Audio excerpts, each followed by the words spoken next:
Damien, how's it feel? Yeah, it's great to be back on the horse, and great to get back on such a really nice one like Commanding Jewel. I haven't been on her since last spring, but she's really developed and matured, and yeah, it's nice to be back on her. How'd you go setting the alarm last night? Actually, I reckon I was waking up every half hour, getting ready to get up, make sure the alarm. I haven't had to have an alarm clock for a while now, so it was nice to have somewhere to go and get up and something to do.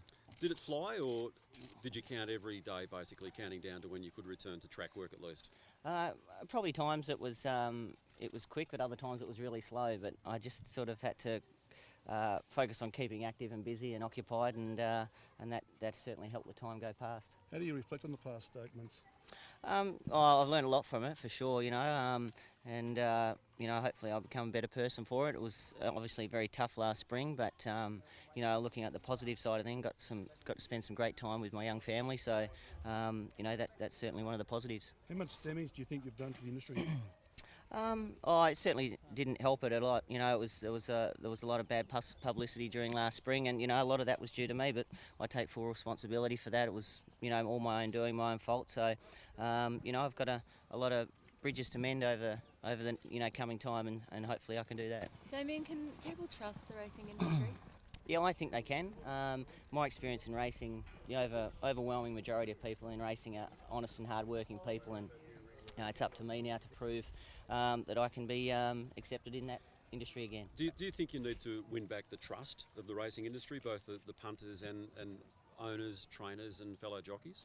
Yeah, perhaps I do. I think obviously, when I've ridden, I've always ridden to get the best possible result for the owners and trainers, and people ask me to do their job, and I'll continue to do that, but the only way I can do that is by getting back and riding winners.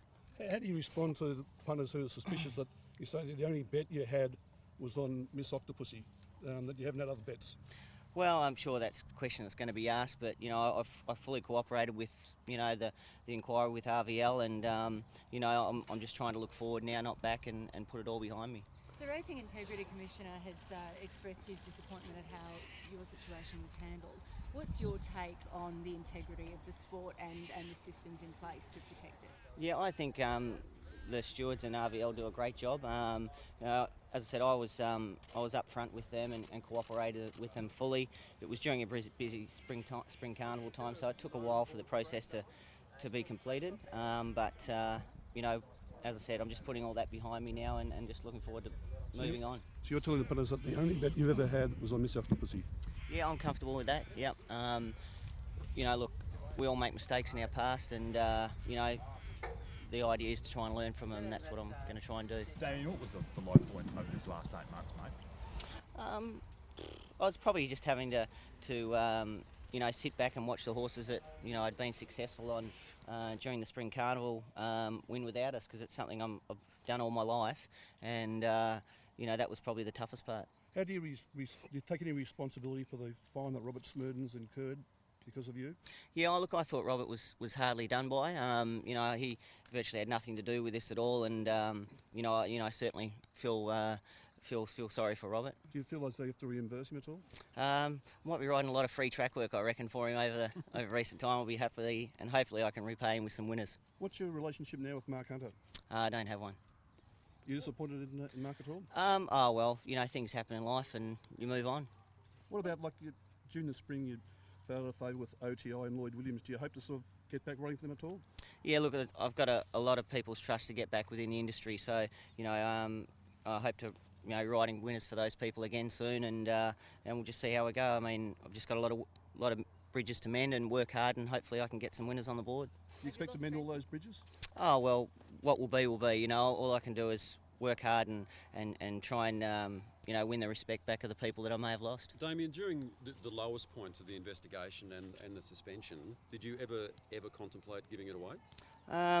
Not really, because I'm certainly don't like to quit on things, and I'm a very competitive person, and racing's been a big part of my life, and I do owe it a lot, and I certainly didn't really want to go out in those terms. How much longer can you see yourself riding for? Well, as long as I'm riding winners, I think, and being competitive and getting the opportunities, I think I've still got a lot to give. So you haven't sort of drawn a timeline as to... No, I haven't, no. What's your spring racing calendar looking like? Yeah, there's some nice horses. Commanding Joy, you saw me on this morning. She's a nice prospect for me. Happy Trails as well. You know, and there's been some good support from trainers like Chris Waller and Mick Price. Said they're willing to support me, so that gives me good heart moving forward into the Spring Carnival. Have you found out who your friends are, Damien, over the past, say, 8 or 10 months? I probably wouldn't say that, but it's probably a bit, you feel a bit isolated when you're on the sidelines like that, and you know, I'm just looking forward to getting back and renewing some friendships and trying to win back some support. Have you lost friendships permanently, do you think, over this? I don't think so. No, I haven't. You know, your friends are your friends through thick and thin, is the way I've always found it, and you know, you know, I just want to thank all the people that have supported me, you know, during the tough times. What do you feel like this has cost you, Damien? You touched on respect and things like that, but... Yeah, I certainly, there's no doubt my reputation has copped a bit of a whack, but you know, it's up to me now to try and win back that respect. How do you do that? I just think by doing my best and working hard. Alrighty, last question. How's the body feeling? How's the body feeling? Feels all right today. I'm tipping I might be a bit sore tomorrow though, but you know, that's part of the getting fit again, and you know, it's great to be back on the horse, and you know, hopefully can't get back. The next step is get back to racing. So you know, I've got a couple of months to get myself fit. So yeah. Do you Was expect there to be any- racing on September 13? I beg your pardon? Do you expect to be racing on September 13? Yeah, that's my return date. So yeah, I'm looking forward and excited to get back racing by then. A lot of people thought the penalty was light. What was your take on that? Well, it's probably not one for me to judge, but I think Sal Perner in his integrity report found that it was in line with other penalties handed out for jockeys with betting offences. So that's not really in my control. I've done my time now, and I'm just looking forward to getting back riding. Was there a deal done with Racing Victoria as into the penalty? No, there wasn't. Damien, just with the self-Perner inquiry, you didn't talk to Mr. Perner about it. What was the reason behind that? I just felt there was no reason. I'd been through the inquiry with RVL, cooperated fully with them, and from my point of view, the case had been dealt with. Is Commanding Jewel is your return going to coincide with hers? Is she racing around? No, I think she'll probably have 1 or 2 runs probably before I'm back, yeah. Okay. Thanks, guys. I've got to jump on a horse. Well done, mate. Thank you very much. Good luck. Just before